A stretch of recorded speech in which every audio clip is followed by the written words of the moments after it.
بسم اللہ الرحمن الرحیم الحمد للہ رب العالمین والصلاة والسلام علی سید الانبیاء والمرسلین محمد وآلہ وصحبہ اجمعین اما بعد۔ محبان حبیب کبریا، طالبان علوم نبوت، سیرت و خاتم النبیین صلی اللہ علیہ وسلم کا یہ 70واں سبق ہے، جس کا آغاز ہوتا ہے عودۃ الرسول الی المدینہ، رسول صلی اللہ علیہ وسلم کی مدینہ کی طرف واپسی۔ عاد یعود عوداً، واپس ہونا، لوٹنا۔ ولما انتہا رسول اللہ صلی اللہ علیہ وسلم الی تبوک اتاہ امراء من العرب مقیمون بالحدود۔ جب رسول صلی اللہ علیہ وسلم تبوک پہنچے تو آپ کے پاس وہ امراء عرب آئے جو سرحدوں پر مقیم تھے۔ فصالحوا رسول اللہ صلی اللہ علیہ وسلم واعطوہ الجزیہ، انہوں نے رسول اللہ صلی اللہ علیہ وسلم سے مصالحت کر دی اور آپ کو جزیہ دینا طے کیا۔ جزیہ ٹیکس، لگان۔ مغلوبہ قوم زمین پر باقی رہنے کے لیے جو ٹیکس ادا کرتی ہے، جو لگان دیتی ہے، اسے جزیہ سے تعبیر کیا جاتا ہے۔ وَكَتَبَ لِبَعْضِهِمْ رسول اللہ صلی اللہ علیہ وسلم کتاب امن، رسول اللہ صلی اللہ علیہ وسلم نے ان میں سے بعض کو امن معاہدہ لکھ کر دیا۔ کتاب امن، امن کا معاہدہ۔ فیہ شرط کفالۃ الحدود وتأمین المیاہ والطرق والضمان لسلامت الفریقین، اس میں آپ صلی اللہ علیہ وسلم نے حدود کی حفاظت، پانی اور راستوں کی ضمانت اور فریقین کی سلامتی کی گارنٹی کی شرطیں لکھی۔ شرط یشرط شرطاً، شرط لگانا۔ کفل یکفل کفلاً کفالتاً، ضامن ہونا۔ کفالت ذمہ داری اور گارنٹی کو کہا جاتا ہے۔ تکفل بالشیء، کسی چیز کا ذمہ دار بننا، اسی سے کہا جاتا ہے افرج عنہ بکفالہ، اسے ضمانت پر رہا کیا گیا، چھوڑ دیا گیا۔ امن یؤمن، تأمین کے معنی بھی ضمانت دینا۔ تأمین بیمہ اور انشورنس کو کہا جاتا ہے۔ تأمین علی الحیات، لائف انشورنس، زندگی کا بیمہ۔ تو تأمین المیاہ والطرق، پانی اور راستوں کی گارنٹی، ضمانت، کہ پانی کے راستے کو اور خشکی کے راستے کو استعمال کرنے کا انہیں اختیار ہوگا، کوئی بھی اس میں دخل اندازی نہیں کرے گا۔ ضمین یضمن، ضمان، گارنٹی لینا، ذمہ داری لینا۔ تو دونوں فریق ایک دوسرے سے سلامتی میں رہیں گے، کوئی کسی پر دست درازی نہیں کرے گا۔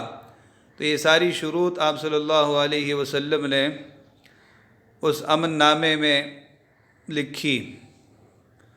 وَهُنَا بَلَغَ أَمْرُ انسحاب الروم وعدولهم عن فكرة الزحف واقتحام الحدود، یہاں آپ صلی اللہ علیہ وسلم کو رومیوں کے چھٹ جانے، واپس چلے جانے اور حملہ کرنے اور حدود میں گھسنے کی فکر سے عدول کرنے کی بات پہنچی۔ انسحاب، انسحاب، چھٹ جانا، سامنے سے ہٹ جانا۔ عدول عادل یعدل کا مصدر ہے، کسی تجویز اور رائے سے پھر جانا۔ تو فکرت الزحف، پیش رفت کرنے، حملہ کرنے کی فکر اور اس سوچ اور تجویز سے وہ لوگ ہٹ گئے، ان کے اوپر رعب طاری ہو گیا، تو انہوں نے یہ تجویز رد کر دی کہ اب وہ لوگ حدود عربیہ میں داخل ہوں گے۔ اقتحم بارہا آیا ہے گھسنا، اقتحام الحدود، سرحدوں کے اندر چلا آنا، حدود میں گھس آنا۔ فلم یرى رسول اللہ صلی اللہ علیہ وسلم محلا لتتبعهم داخل بلادهم وقد تحقق الغرض، تو رسول اللہ صلی اللہ علیہ وسلم نے ان کے ملک کے اندر گھس کر ان کا پیچھا کرنے کا کوئی محل اور کوئی وجہ مناسب نہیں سمجھی، اور غرض تو حاصل ہو چکی تھی۔ تتبع کسی کا پیچھا کرنا، کسی کی تلاش اور جستجو کرنا، داخل البلاد اندرون شہر، اندرون ملک، اور خارج البلاد بیرون ملک۔ تحقق الغرض، غرض اور مقصد پورا ہو چکا تھا، ان لوگوں کو مدینہ پر حملہ کرنے کی تجویز سے اور حملہ کرنے کی پلاننگ سے باز رکھنا تھا، اور یہ مقصد حاصل ہو چکا تھا۔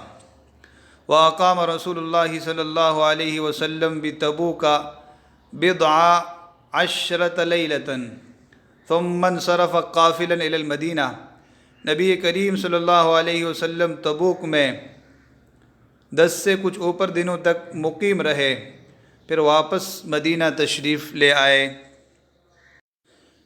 تو نبی کریم صلی اللہ علیہ وسلم نے تبوک کے مقام پر جن امرائے عرب سے معاہدہ اور مصالحت فرمائی تھی، ان میں ایلا کا حاکم، جربہ کا حاکم اور اذرح کا حاکم، جیسا کہ اس نقشے میں آپ دیکھ رہے ہیں، ساحل سمندر کے قریب ایلا واقع ہے، اور اوپر کی جانب جربہ، اور معان سے کچھ آگے موتا کے قریب اذرح واقع ہے۔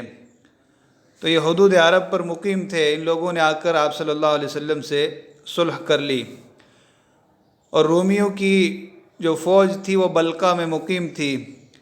جب انہیں پتہ چلا کہ آپ علیہ السلام تبوک آ چکے ہیں تو وہ بلقا سے منتشر ہو کر واپس چلے گئے۔ تو اس غزوے کا جو مقصد تھا وہ مقصد حاصل ہو گیا۔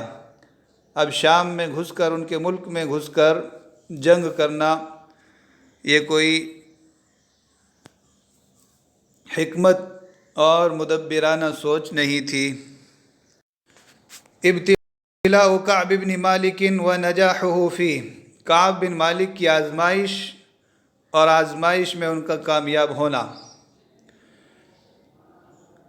ابتلاء آزمائش کو کہا جاتا ہے، اور نجاح ینجح کا مصدر ہے نجاح، کامیابی۔ تو جس طرح منافقین غزوے سے پیچھے رہ گئے تھے، اسی طرح کچھ صحابہ وہ اس غزوے سے پیچھے رہ گئے تھے۔ صحابہ جو غزوے سے پیچھے رہے تھے وہ نعوذ باللہ کسی منافقت یا ڈر کی وجہ سے نہیں، بلکہ سستی اور ٹال مٹول کی وجہ سے پیچھے رہ گئے۔ تو منافقین نے تو حیلے بہانے کر لیے، البتہ یہ مخلص صحابہ نے آپ علیہ السلام سے سچ کہا کہ ہم سستی کی وجہ سے، ٹال مٹول کی وجہ سے پیچھے رہ گئے ہیں۔ پھر ان کی آزمائش کا دور شروع ہوا، جو تقریباً 50 دنوں تک جاری رہا۔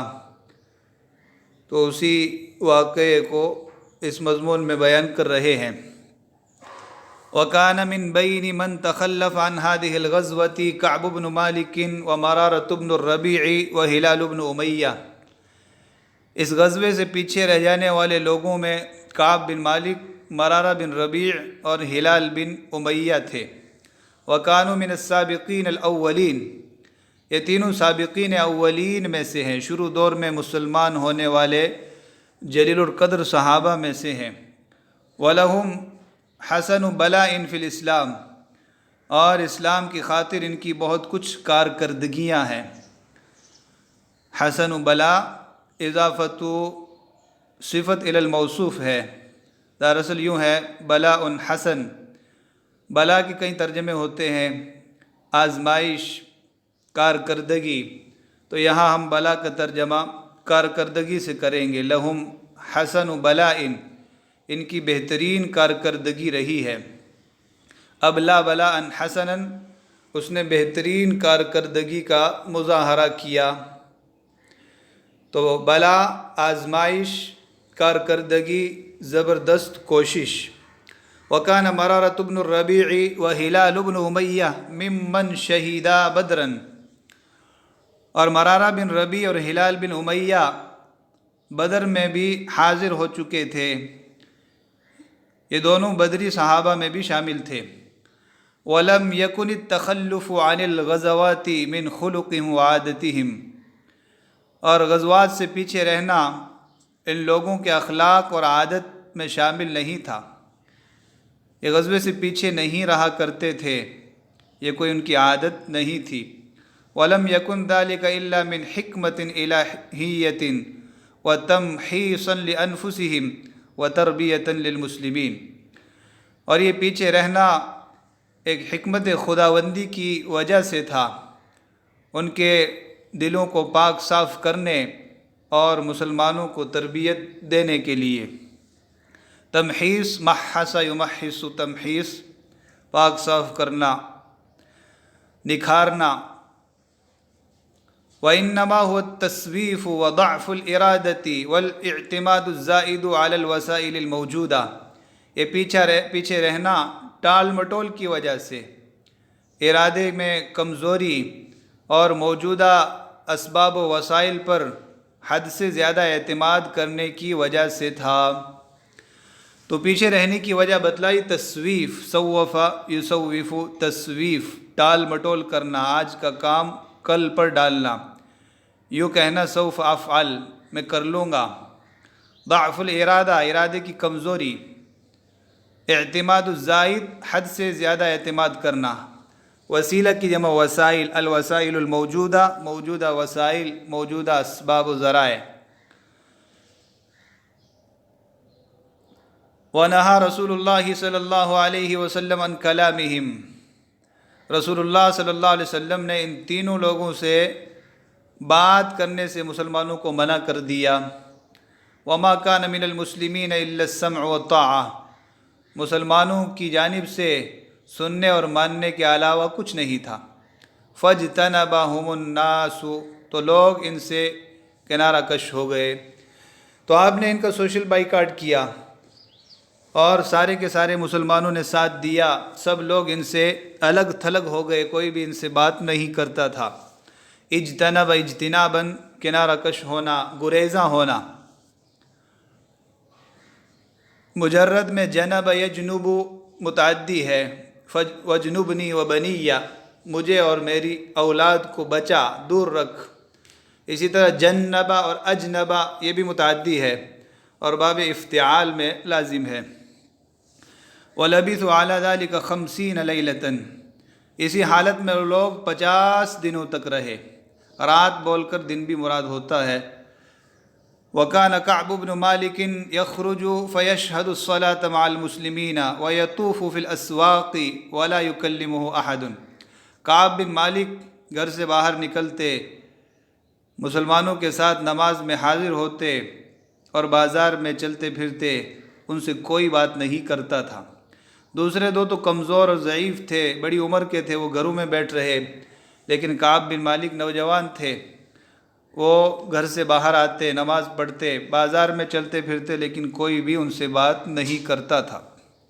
وَلَمْ يَزِدْهُ هَذَا الْعِتَابُ إِلَّا رُسُوخًا فِي الْمَحَبَّةِ، اس سرزنش اور عتاب نے انہیں محبت میں مزید پختہ کر دیا، کیونکہ یہ مخلص تھے، اور مخلص آدمی پر جب سرزنش کی جائے، عتاب کیا جائے تو اس کی محبت ہی بڑھتی ہے۔ تو حضرت کعب بن مالک کو اس سرزنش نے، اس عتاب اور سوشل بائیکاٹ نے محبت میں مزید پختہ کر دیا۔ بہترین تعبیر ہے لم یزدہ ھذا العتاب الا رسوخا فی المحبہ، رسوخ رسخ یرسخ سے ہے مصدر، تو محبت میں پختہ کر دیا۔ جفا جو عشق میں ہوتی ہے وہ جفا ہی نہیں، ستم نہ ہو تو محبت میں کچھ مزہ ہی نہیں۔ تو صدق محبت اور اخلاص والے لوگوں پر جب عتاب کیا جائے، کسی غلطی پہ انہیں ٹوکا جائے، تو وہ الگ تھلگ نہیں ہو جاتے، بلکہ ان کی محبت بڑھتی ہے اور وہ یہ سمجھتے ہیں کہ ہماری ہی اصلاح مقصود ہے۔ وَلَمْ يَقْتَصِرِ الْأَمْرُ عَلَى ذَلِكَ بَلْ تَعَدَّى إِلَى أَزْوَاجِ هَؤُلَاءِ الثَّلَاثَةِ۔ معاملہ اسی حد تک نہیں ٹھہر گیا، بلکہ معاملہ آگے بڑھ کر ان تینوں کی بیویوں تک جا پہنچا۔ فَأَمَرُوا أَن يَعْتَزِلُوهُنَّ فَفَعَلُوا۔ انہیں حکم دیا گیا کہ بیویوں سے الگ تھلگ رہیں، چنانچہ ان لوگوں نے ایسا بھی کیا۔ یہاں پر بھی بہترین تعبیر استعمال کی گئی ہے، لم یقتصر الامر علی ذلک بل تعدی الی۔ معاملہ اسی حد تک نہیں رہا بلکہ مزید آگے بڑھ گیا۔ تو تعدی الی متعدی ہونا، آگے بڑھ جانا، اقتصر علی احد کسی ایک پر ٹھہر جانا، کسی ایک تک محدود ہونا، اسی سے پہلے متعدی ہے جو فاعل سے آگے بڑھ کر مفعول کی طرف اثر انداز ہوتا ہے۔ اعتزل اعتزال الگ ہونا۔ وفی هذا الحال دعا ملک غسان کعب بن مالک الى عاصمته لیکرمہ وینعم علیہ۔ اسی حالت میں غسان کے بادشاہ نے کعب بن مالک کو اپنے ملک کے دارالسلطنت میں بلایا تاکہ ان کا اکرام کرے اور ان پر انعام کرے۔ تو یہ اس سے بڑھ کر مصیبت آئی کہ ایسی حالت میں جب کہ وہ بہت زیادہ پریشان حال تھے، شام کے ایک علاقے کے بادشاہ ملک غسان، اس نے حضرت کعب کو اپنے ملک کے دارالسلطنت بلایا۔ جابیہ غساسنہ کی جو راجدھانی تھی اس کا نام جابیہ ہے۔ عاصمہ راجدھانی کسی بھی ملک کا دارالسلطنت۔ فجاءہ رسولہ ودفع الیہ کتابا منہ۔ چنانچہ غسان کے بادشاہ کا قاصد حضرت کعب بن مالک کے پاس آیا اور کعب بن مالک کو ملک غسان کا خط دیا۔ فما کان من کعب الا ان قصد به تنورا ورماہ فیہ۔ تو حضرت کعب بن مالک نے فوراً ایک جلتے ہوئے تنور کا قصد کیا اور وہ خط اس میں ڈال دیا۔ تو یہ ہے صدق محبت۔ حضرت کعب بن مالک نے کہا کہ یہ تو اس سے بڑی آزمائش ہے۔ اس خط کو جیسے ہی پڑھا فوراً تنور میں ڈال کر جلا دیا، یعنی یہ بتلا دیا کہ میں ہرگز ایسا نہیں کر سکتا کہ اپنے محبوب کو تھوڑے سے عتاب کی وجہ سے چھوڑ دوں۔ تنور کی جمع تنانیر، روٹی پکانے کی بھٹی، تنور۔ رماہ فیہ ڈال دینا۔ ولما تم ما ارادہ اللہ من تمحیص ہؤلاء الثلاثۃ المؤمنین۔ جب ان تین مومنوں کی آزمائش اور ان کی تطہیر جو اللہ کو مقصود تھی وہ مکمل ہو گئی۔ ولما تم ما کا بیان ہے من تمحیص۔ جب ان تین مومنوں کی تطہیر، ان کا تزکیہ مکمل ہو گیا جس کا اللہ کو ارادہ تھا، جو اللہ کو منظور تھا۔ وقد ضاقت علیہم انفسہم، اور ان کے اوپر اپنی ذات دوبر ہو رہی تھی، زندگی اجیرن ہو رہی تھی۔ بہترین تعبیر ہے ضاقت علیہم انفسہم، خود اپنا جی اپنے اوپر بوجھ بن جانا، زندگی دوبر ہو جانا، زندگی کا اجیرن ہو جانا۔ وضاقت علیہم الارض بما رحبت، اور زمین اپنی تمام تر کشادگیوں کے باوجود ان پر تنگ ہو گئی۔ ضاقت کا فاعل الارض، بما رحبت ما مصدریہ ہے، رحب یرحب رحبا رحابتاً، کشادہ اور فراخ ہونا۔ تو اپنی تمام تر کشادگیوں کے باوجود زمین تنگ ہو گئی۔ افرج عنہم، تو ان لوگوں کی مصیبت کو دور کر دیا گیا، انہیں رہائی مل گئی۔ وانزل توبتہم، من فوق 7 سماوات، تو اللہ نے 7 آسمان کے اوپر سے ان کی توبہ نازل فرمائی۔ تو افرج عنہم بھی، اور اگر اللہ رب العزت کو فاعل مان کے معروف پڑھے تو افرج عنہم، اللہ رب العزت نے ان کے سلسلے میں آسانی فرمائی، ان کی پریشانی کو دور فرما دیا، اور 7 آسمان کے اوپر سے ان کی توبہ نازل فرمائی۔ فقال، تو اللہ نے فرمایا، لقد تاب اللہ علی النبی والمہاجرین والانصار الذین اتبعوہ فی ساعۃ العسرہ، اللہ رب العزت نبی، مہاجرین اور انصار پر مائل بکرم ہوا، اللہ نے رحم فرمایا جن لوگوں نے سختی کی گھڑی میں آپ کا ساتھ دیا، بعد اس کے کہ ان میں سے ایک فریق کے دل قریب تھا کہ راستے سے ہٹ جائیں، کج ہو جائیں، پھر اللہ ان سب پر مائل بکرم ہوا، یقیناً اللہ بڑا مشفق اور مہربان ہے۔ ثم تاب علیہم انہ بہم رؤوف الرحیم وعلی الثلاثۃ الذین خلفوا، اور اللہ نے ان 3 لوگوں کی توبہ بھی قبول فرمائی جن کے معاملے کو ملتوی کر دیا گیا تھا، حتیٰ اذا ضاقت علیہم الارض بما رحبت، یہاں تک کہ جب زمین اپنی تمام تر کشادگیوں کے باوجود ان پر تنگ ہو گئی، وضاقت علیہم انفسہم، اور زندگی ان پر اجیرن بن گئی، وظنوا ان لا ملجأ من اللہ الا الیہ، اور انہیں یقین ہو گیا کہ اللہ کے مقابلے میں اللہ کے سوا کوئی جائے پناہ نہیں۔ ثم تاب علیہم لیتوبوا، پھر وہ اللہ کی جناب میں،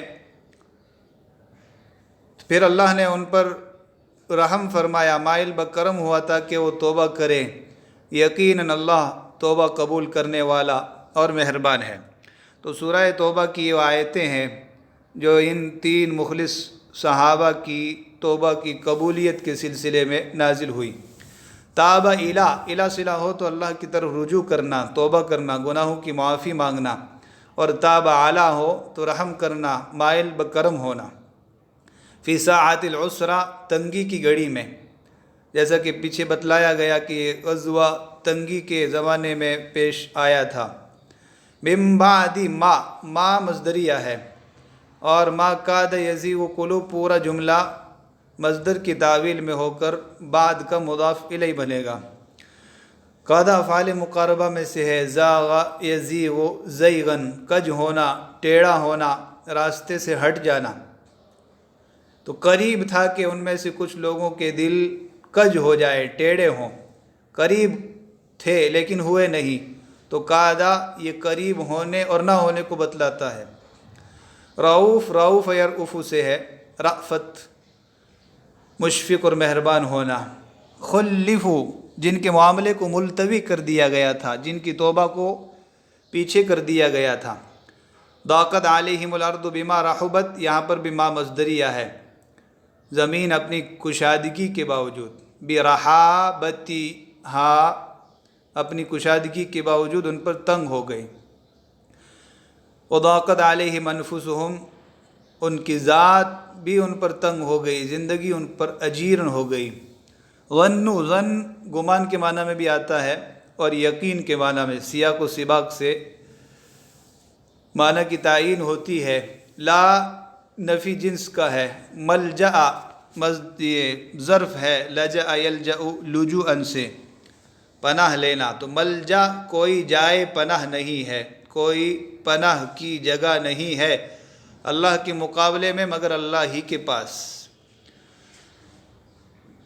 تو یہ حضرت کعب بن مالک رضی اللہ عنہ اور ان کے 2 ساتھیوں کی ابتلا، اور اس ابتلا میں ان کے کامیاب ہونے کا واقعہ تھا، اختصار کے ساتھ یہاں بیان کیا گیا ہے۔ بخاری وغیرہ کتابوں میں بڑی تفصیل سے یہ واقعہ آیا ہے۔ غزوۃ تبوک آخر غزوۃ، غزوہ تبوک نبی کریم صلی اللہ علیہ وسلم کا سب سے آخری غزوہ ہے۔ آخر، خا کی کسرہ کے ساتھ آخر، بالکل اخیری، لاسٹ والا، اور اگر خا کے فتحہ کے ساتھ آخر ہو تو دوسرا، جس کے مقابلے میں تیسرا ہو سکتا ہے۔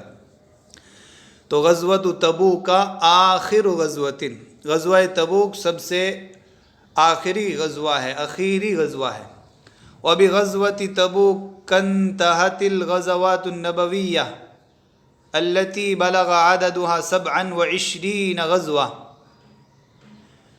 غزوہ تبوک پر نبی کریم صلی اللہ علیہ وسلم کے غزوات کا سلسلہ منتہی ہو گیا، غزوات کا سلسلہ ختم ہو گیا، جن کی تعداد 27 ہے۔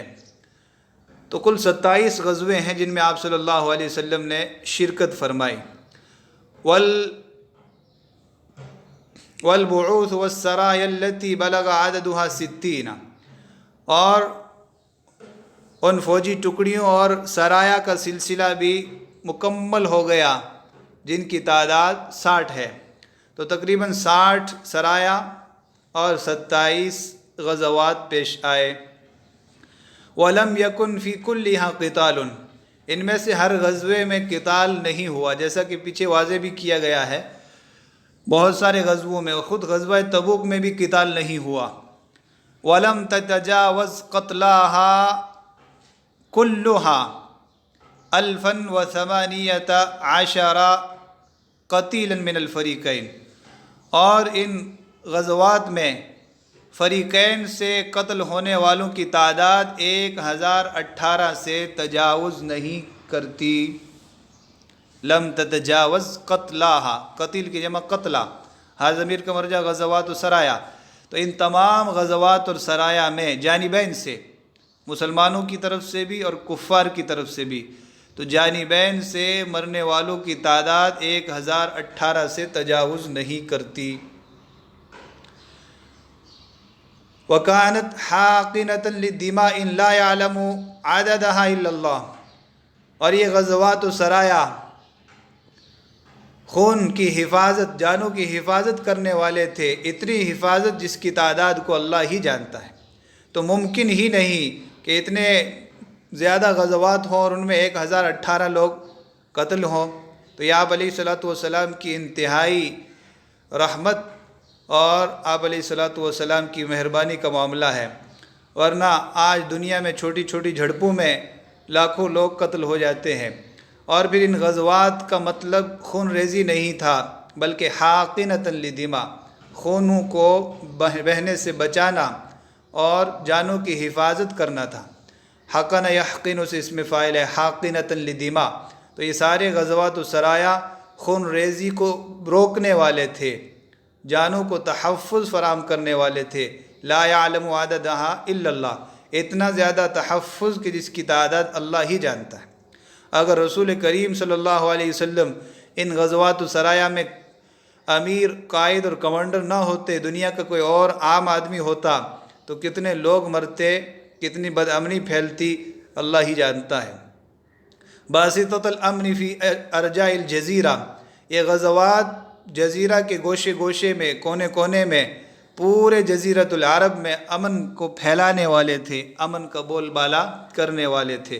بسط یبسط سے اس میں فاعل ہے، باسطۃ الامن، رجا کی جمع ارجا، فی ارجاء الجزیرہ۔ حتی استطاعت الضعینة ان ترتحل من الحیرہ حتی تطوف بالکعبۃ لا تخاف احدا الا اللہ، یہاں تک کہ ایک ہودج میں بیٹھی ہوئی عورت حیرہ سے چل کر کعبہ کا طواف کرنے لگی، اللہ کے علاوہ کسی سے نہیں ڈرتی تھی۔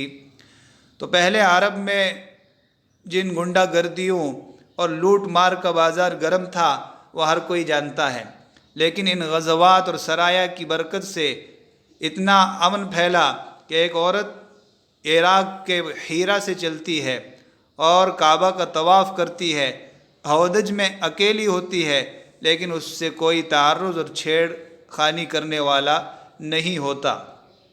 ضعینہ کی جمع ضعائن، ضعینہ پالکی کو بھی کہا جاتا ہے، اور پالکی میں بیٹھی ہوئی عورت، ہودج اونٹ کے اوپر جو بیٹھنے کے لیے کمرہ نما بنایا جاتا ہے اس کو ہودج اور پالکی کہا جاتا ہے۔ ارتحل، ارتحال سفر کرنا، من الحیرہ، حیرہ عراق میں واقع ہے، تو عراق سے چل کر مکہ تک 1,500 کلومیٹر سے بھی زیادہ کا فاصلہ طے کرے اور کسی کا کوئی ڈر نہ ہو، تو یہ بہت زیادہ امن و امان کی بات ہے کہ سارے راستے پرامن ہو گئے، کہیں پر بھی کسی قسم کا خوف باقی نہ رہا۔ تو یہ غزوہ تبوک کا واقعہ مکمل ہو گیا۔ اب 9 ہجری میں اور کیا پیش آیا تو اختصار کے ساتھ اس کو ذکر کر رہے ہیں۔ اول حج فی الاسلام و نزول البراءہ، اسلام کا پہلا حج اور براءت کا نزول۔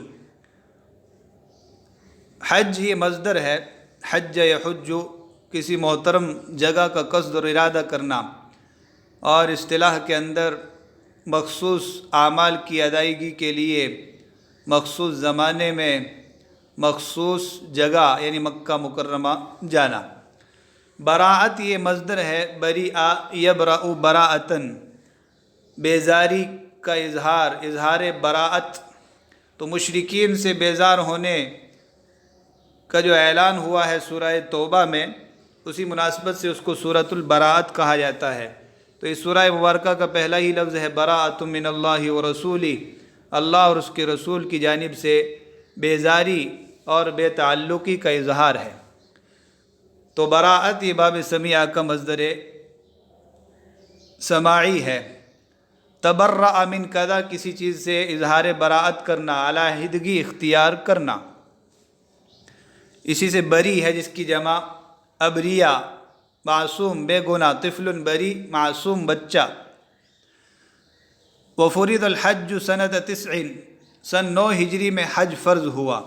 وبعث رسول اللہ صلی اللہ علیہ وسلم ابا بکر امیرا للحج فی هذه السنہ، اس سال آپ صلی اللہ علیہ وسلم نے حضرت ابو بکر رضی اللہ عنہ کو امیر حج بنا کر بھیجا، لیقیم للمسلمین حجہم، تاکہ وہ مسلمانوں کو حج کرائیں۔ تو امیراً یہ بعثہ سے حال واقع ہے، تو پہلے سال امیر حج صدیق اکبر رضی اللہ عنہ کو بنایا گیا۔ وخرج مع ابی بکر من اراد من المسلمین فی 300 رجل من المدینہ، ابو بکر کے ساتھ جو لوگ حج کرنا چاہتے تھے ان میں سے مدینہ سے 300 لوگ نکلے۔ ودعا رسول اللہ صلی اللہ علیہ وسلم علی بن ابی طالب فقال له اخرج واذن في الناس يوم النحر انه لا يدخل الجنة كافر ولا يحج بعد العام مشرك ولا يطوف بالبيت عريان۔ نبی کریم صلی اللہ علیہ وسلم نے حضرت علی بن ابی طالب کو بلایا اور ان سے فرمایا، جاؤ اور قربانی کے دن لوگوں میں یہ اعلان کر دو کہ جنت میں کافر داخل نہیں ہوگا، اور اس سال کے بعد کوئی مشرک کعبہ کا حج نہیں کر پائے گا، اور کوئی ننگے اور برہنہ ہو کر کعبہ کا طواف نہیں کرے گا۔ تو حضرت ابو بکر رضی اللہ عنہ جب مدینہ سے روانہ ہو چکے، اس کے بعد سورہ برات کا نزول ہوا، تو حضرت علی کو اس کی آیات دے کر اور یہ اعلان کرنے کے لیے بھیجا گیا۔ تو جب حضرت علی رضی اللہ عنہ حضرت ابو بکر سے ملے تو حضرت ابو بکر نے پوچھا کہ آپ کو امیر بنا کے بھیجا گیا ہے؟ تو حضرت علی نے فرمایا کہ نہیں، امیر تو آپ ہی رہیں گے، مجھے صرف یہ ذمہ داری سونپی گئی ہے۔ تو اس پورے سفر میں حضرت علی رضی اللہ عنہ حضرت ابو بکر کے پیچھے نماز پڑھتے رہے، اور پھر یوم النحر قربانی کے دن حضرت علی نے یہ اعلان کر دیا کہ لا يدخل الجنت کافر، کوئی کافر جنت میں داخل نہیں ہوگا، اور اس سال کے بعد کوئی مشرک حج نہیں کرے گا۔ ولا يطوف بالبیت عریان، عریان برہنہ ننگا، وہ لوگ ننگے ہو کر طواف کرتے تھے، تو یہ اعلان بھی کیا گیا کہ آج کے بعد کوئی ننگا ہو کر طواف نہیں کرے گا۔ وصلی اللہ وسلم علی نبینا محمد وعلى آلہ وصحبہ اجمعین۔ السلام عليكم، لا تنسوا الاعجاب بالفيديو والاشتراك في القناة تشجيعا لنا لنستمر بنشر المزيد إن شاء الله.